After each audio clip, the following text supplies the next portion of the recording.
Hello guys, welcome back. It's Peter Dahlgren, and we're building the Nearest Models F86.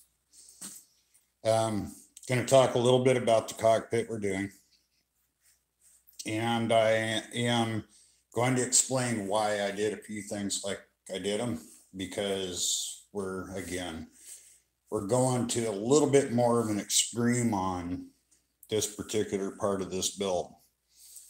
And you're going to notice that I did not glass any of this in here, or didn't put any resin on it. And that's because I am putting a cockpit in that I'm going to have to modify just a little bit.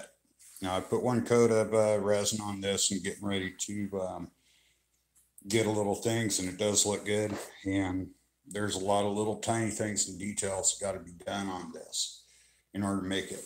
Now, I'm doing a sliding canopy, and a lot of guys are kind of, oh my God, the hell do you do that airplane? But anyway, I'm gonna let you guys know right now, all of this piece right here is just tack glued in a couple places, and it'll pop right out. I did put some braces across it just to keep this from rocking and getting warped. And so this is not ever going to be a part of this kit. All of this in here and everything, I will finish it out. But what I'm getting ready to do is I'm using a company called iFlyAtilies, and they're iFlyAtilies.com. And I bought the cockpit today. It's on its way, and I'm going to build it myself. And the reason being for it is because I want the lighted HUD. I want a lot of things. I got an articulated pilot, and he wasn't cheap.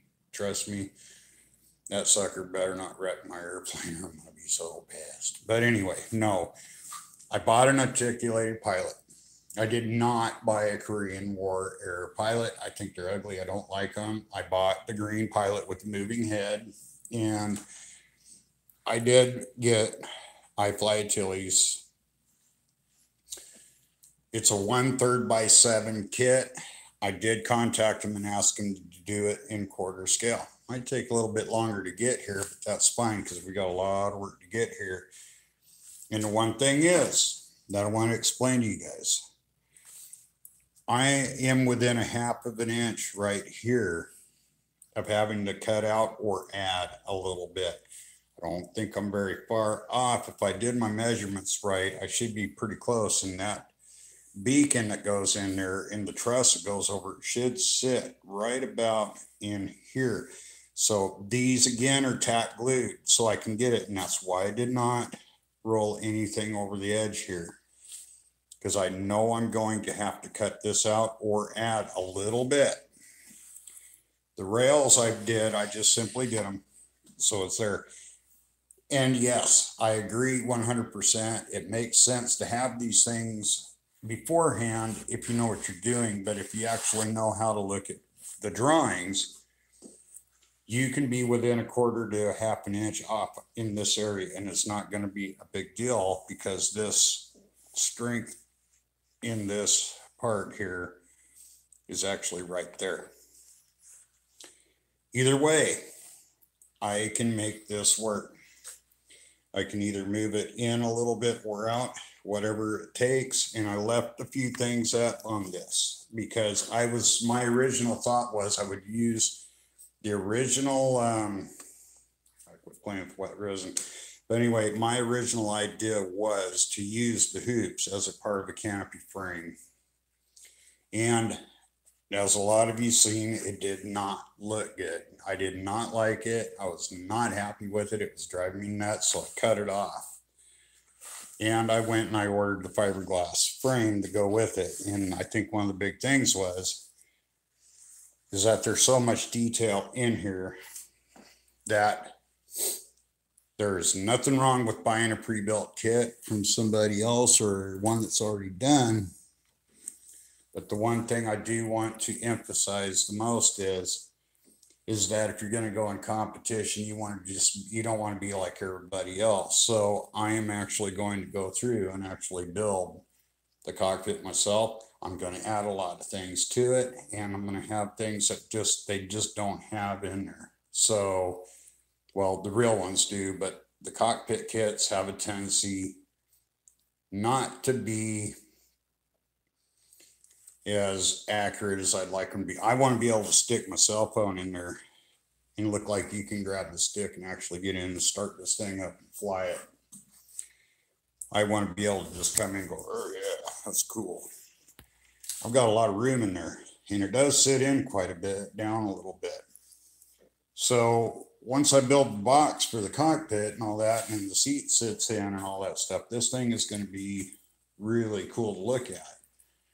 And especially when the pilot's moving around and all this. Another big thing is that I think a lot of guys kind of shy away from stepping outside of the box. And I don't do that.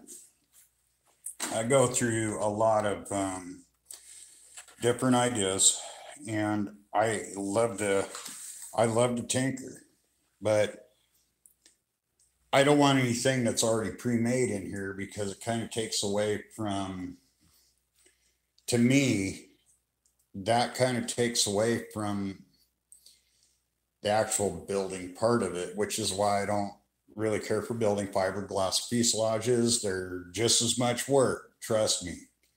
I've had a few. But to me, I get a lot more satisfaction knowing that I built every stick in this thing, and I actually glued it all and actually built it.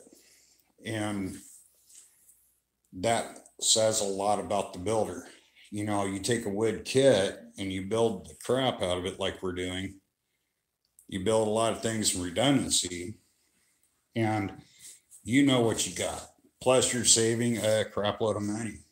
I mean, those cockpits are not cheap.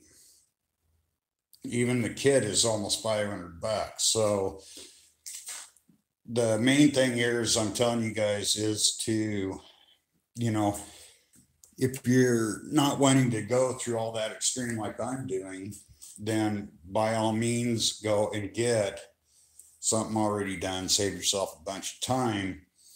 But I'm in no hurry. I want this jet. There's things we're doing with this thing that are going to put it over the top. And so the detailing, the building part, you know it's good. The glassing, you know that's on the money. And when this thing goes in primer, I want this thing to look every bit as good, if not better, than anything from Tomahawk or anything else. I want this thing to look as real as I possibly can make it. So it doesn't mean that it's going to be better. It doesn't mean anything else. There's nothing wrong with those, but my thing, and I'm just going to say it is that, yeah, you can go and you can buy a fiberglass fuselage and you can build it, but guess what? It's just like everybody else's. It's just going to have a different paint job on it. And, you know, it's still a lot of work. But my thing is, we're actual builders, guys. Those of you that are building this, you're craftsmen. So my thought on a lot of things is, yes, this is a lot of work, but I think if you follow everything I'm showing you and what I'm doing, if you come up there, we're going to put the build back in builder. And that's just the way it's going to be. Anyways, guys, got a lot going on. Starting to lay out some parts for underneath these wings. And we're going to start getting on this stuff. I just ordered a crap load of parts for this thing. Servos are on their way finally. A lot of things. We're going to start doing the wing tanks while this stuff's going, because it takes a lot of time. That's going to take a little bit of time to finish up. But you know what? Once this is done, then I can mate that up and make the seam disappear. This is all things you guys are going to be want to watch, because when this thing goes and it hits primer, I guarantee you're not going to know this was a wooden airplane until you open the hatch. You're not going to know. and it's a very, very, very strong airframe. So anyway, I laid this up, got this going. That'll dry overnight. I'll put a second coat on it, waiting for more resin. Guys, I've gone through 24 ounces of resin so far on all these parts, and it's going to take a few, and that's the way it is. But again, we're building quality. We're going to sound a lot off this, and the weight on this thing, believe it or not, it's unbelievably lightweight. Not worried about the weight. I'm really not. And here's another thing I want you guys to consider when you go something quarter scale. It's not about the weight. And when you get over quarter, saving weight with carbon fiber rods, this and that, guys, it doesn't matter anymore. You just want to make sure you're not flying a 50-pound airplane. This one won't weigh that much. I'm guessing it's going to be about 36.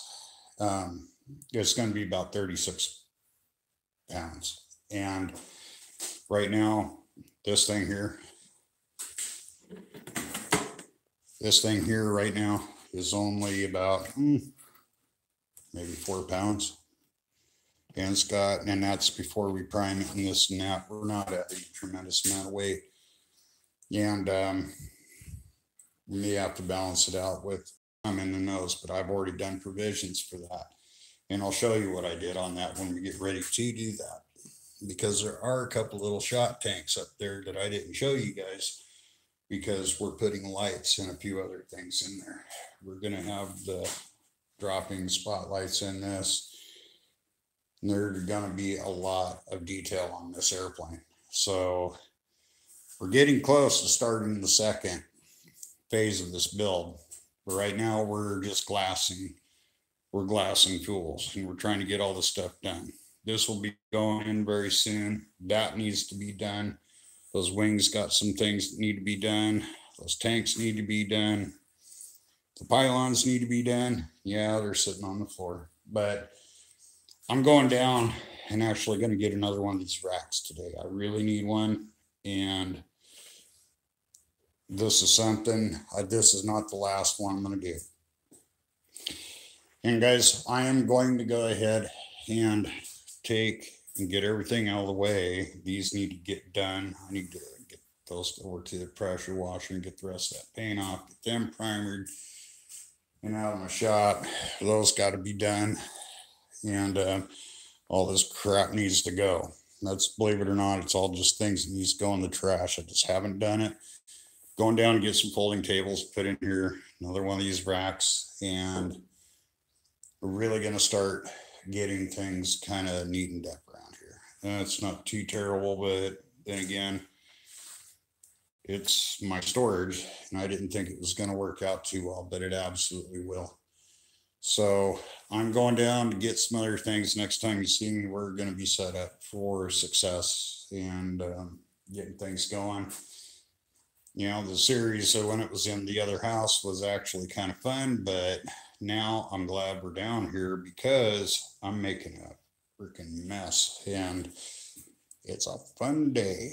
So anyway, thanks for watching, guys. We'll see you guys when we're ready to start getting this ready to go. And we're going to get one more coat, the third coat on this. We're going to get 2 on that one, get another coat on that before we get it primered. And hopefully we'll start laying glass on that. Got to wait a couple days for more resin to show up. So anyway, thanks for watching.